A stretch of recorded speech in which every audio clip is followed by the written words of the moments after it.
کو مانو، لیکن ناٹ بیونڈ. وہ جو سرکل ہے کتاب و سنت کا، اس سے باہر نہیں.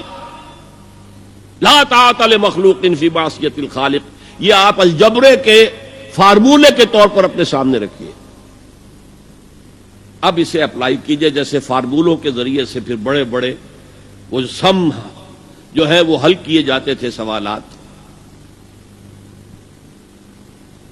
صبح کا وقت ہے، آنکھ بھی کھلی ہے، کوئی اذان کی آواز بھی کان میں آئی ہے. آپ کا نفس کہتا ہے ابھی سو جی. آپ نے اپنی چادر یا کمبل کو درست کیا اور کروٹ لی اور سو گئے. یہ کیا ہے؟ آپ نے کس کا حکم پیچھے پھینکا اور کس کا حکم مانا؟ اللہ کے حکم کو پیچھے پھینک دیا، نفس کے حکم کو آگے رکھا. یہ شرک، اس شرک کو جاننے والے بہت کم ہیں. مولانا روم نے خوب کہا تھا، نفس ماں ہم کم ترس فرعون نیست لیکن ایراعون نیست. میرا نفس بھی فرعون سے کم نہیں ہے. فرعون نے کہا تھا نا الیس لی ملک مصر وہذہ الانہار تجری من تحتی، کیا اس ملک مصر کی حکومت میری نہیں ہے؟ اور سارا جو یہ آب پاشی کا نظام ہے، انہار کا نظام ہے، وہ میرے کنٹرول میں نہیں ہے؟ جس کا چاہوں موگا کھلا رکھوں، جس کا چاہوں بند کر دوں. یہ تھا خدائی کا دعویٰ، انا ربکم الاعلی.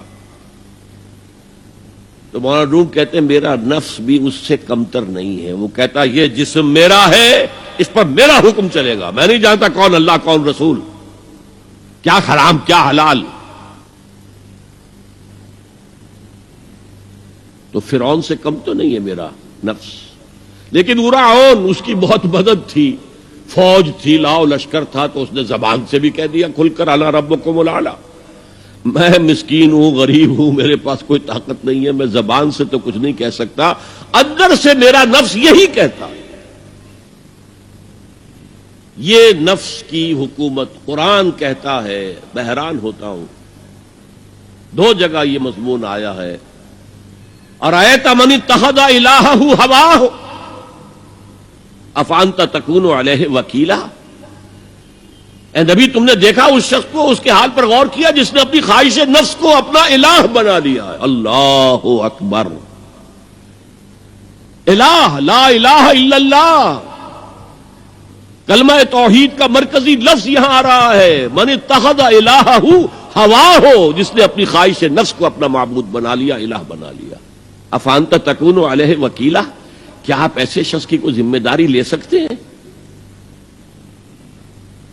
سود حرام ہوا کرے جی، حرام ورام، ہمارا دھندا جو ہے وہ آگے بڑھ نہیں سکتا.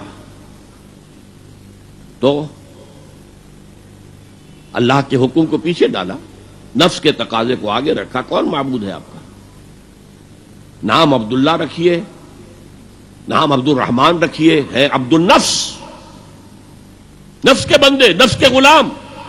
پوچھا گیا ایو الہجرت افضل ہو یا رسول اللہ، اے اللہ کے رسول بتائیے سب سے اعلیٰ ہجرت کون سی ہے، افضل؟ فرمایا ان تہجر ما کرہ ربک، ہر اس چیز کو چھوڑ دو جو تمہارے رب کو پسند نہیں. آج رات ہی سے آپ ہجرت شروع کر سکتے ہیں. جائزہ لیجئے کیا کیا چیزیں میری زندگی میں خلاف شریعت ہیں جو اللہ کو ناپسند ہے. فیصلہ کیجئے کہ آج کے بعد نہیں ہوگی. ہجرت شروع ہو گئی. افضل الہجرہ، سب سے افضل ہجرت شروع ہو گئی. المجاہد من جاہد نفسہ، جہاد تو یہاں سے شروع ہو گیا، اپنے نفس کے خلاف جہاد کرنا.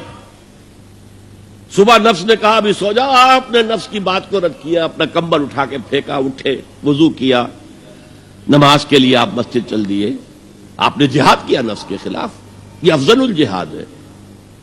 اور سب سے چوٹی اوپر یہ ہے کہ جب وہ حق و باطل کی جنگ ہو تو جان ہتھیلی پر رکھ کر میدان میں حاضر ہو جاؤ. افرأیت من اتخذ الہہ ہواہ افانت تکون علیہ وکیلا. کیا تم نے غور کیا اس شخص کی حالت پر جس نے اپنی خواہش نفس کو اپنا معبود بنا لیا، الہ بنا لیا؟ کہہ رہا ہے لا الہ الا اللہ، لا الہ الا اللہ، لیکن الہ تو اس کا لفظ ہے. اب اس کو انتہا پر لے جائیے. عہد حاضر کا سب سے بڑا شرک، سب سے بڑا شرک، سب سے بڑا شرک عوامی حاکمیت کا تصور ہے. حاکم اللہ کے سوا کوئی نہیں، ان الحکم الا للہ۔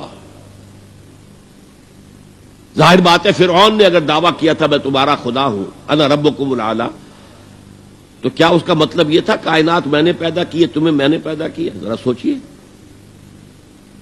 کیا وہ بزرگ موجود نہیں ہوں گے جنہوں نے اسے دیکھا ہو کہ آج اس کی ولادت ہوئی تھی، کل اس کی کوئی اور سیری بنی ہوئی تھی؟ یہ کیسے دعویٰ کیا تھا؟ میرا حکم چلے گا، میں نہیں جانتا، الیس لی ملک مصر، مصر کی حکومت میری ہے کہ نہیں؟ یہ دعویٰ تھا، یہ خدائی کا دعویٰ ہے۔